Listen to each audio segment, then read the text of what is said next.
Lost Love.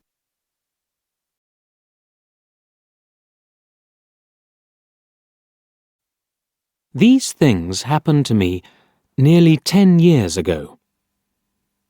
I lived in a city, but the city was hot in summer. I wanted to see the country. I wanted to walk in the woods and see green trees. I had a little red car, and I had a map too. I drove all night out into the country.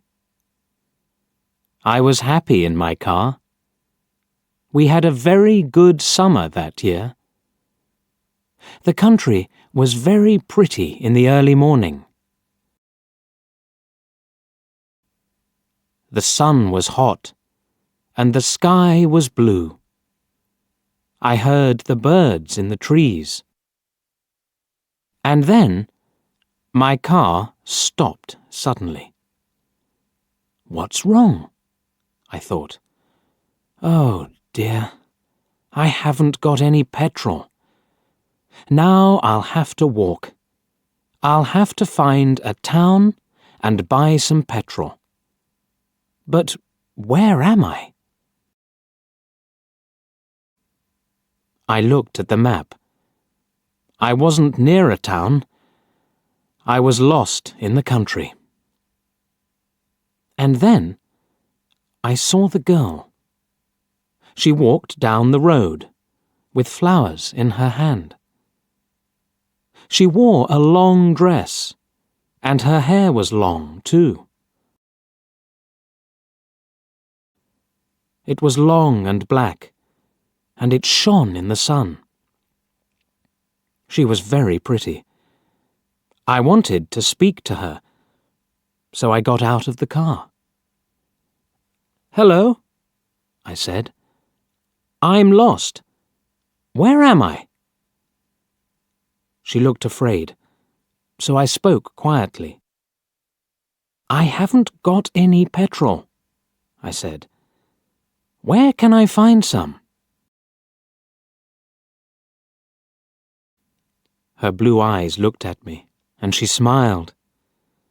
She's a very pretty girl, I thought. "I do not know," she said. "Come with me to the village. Perhaps we can help you." I went with her happily, and we walked a long way. There isn't a village on the map, I thought. Perhaps it's a very small village.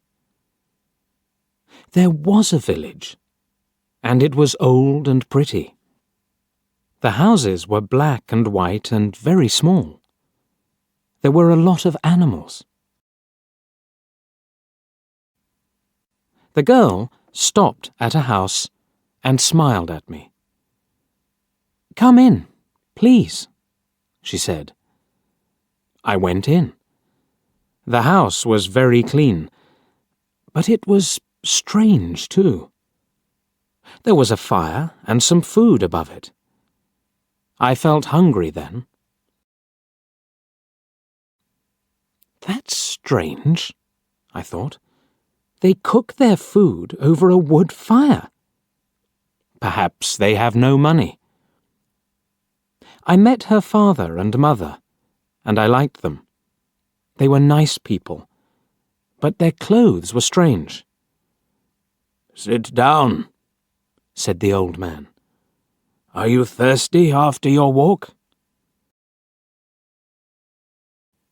He gave me a drink, and I said, "Thank you." But the drink was strange too. It was dark brown and very strong. I didn't understand, but I was happy there.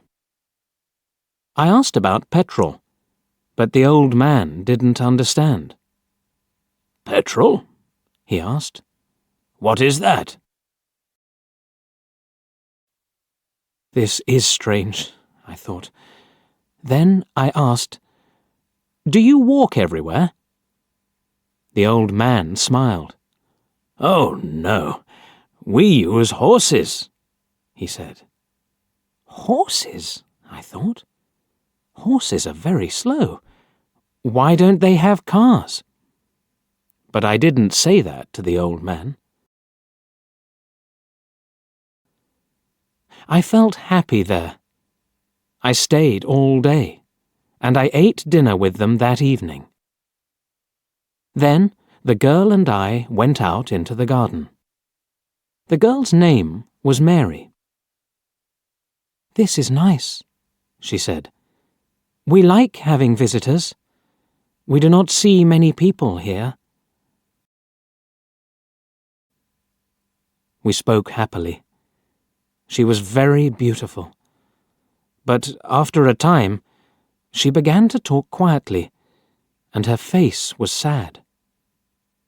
"Why are you sad?" I asked her. "I cannot tell you," she said. "You are only a visitor here. We have to say goodbye tonight. You have to go now." I didn't understand. I loved her, I knew that, and I wanted to help her. Why did I have to go? But Mary said again in a sad voice, "You have to go. It is dangerous here." So I said, "I'll go to the next town and find some petrol. Then I'll come back." She didn't speak. "I love you, Mary," I said, "and I'll come back to you. You won't stop me." She said goodbye to me at the door. Her face was very sad, and I was sad too. I didn't want to go. It was midnight. The night was very dark, but I walked and walked.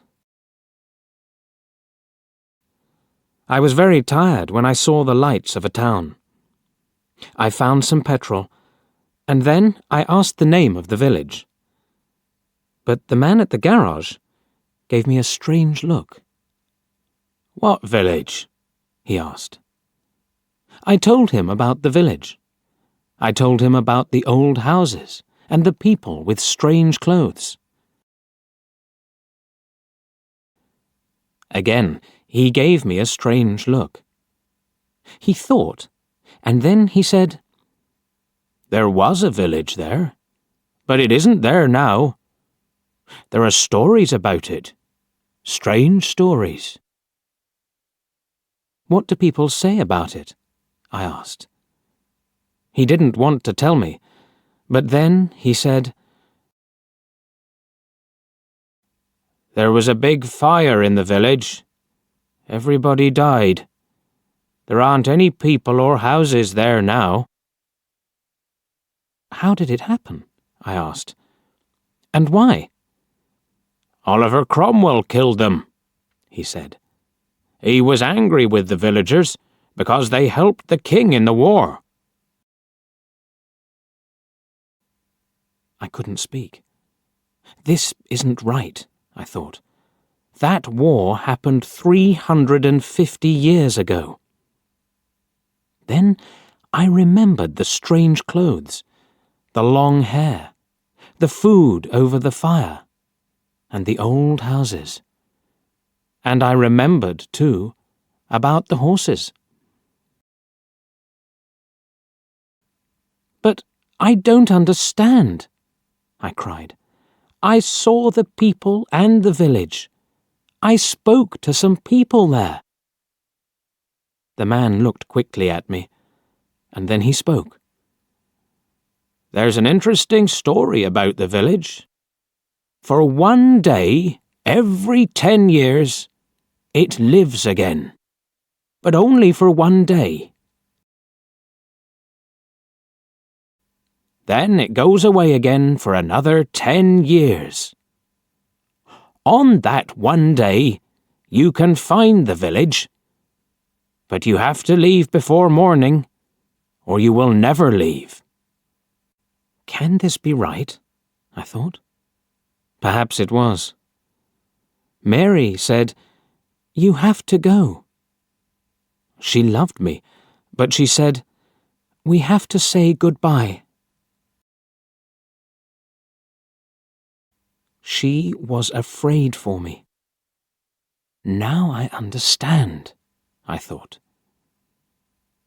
I went back to the village, but it wasn't there.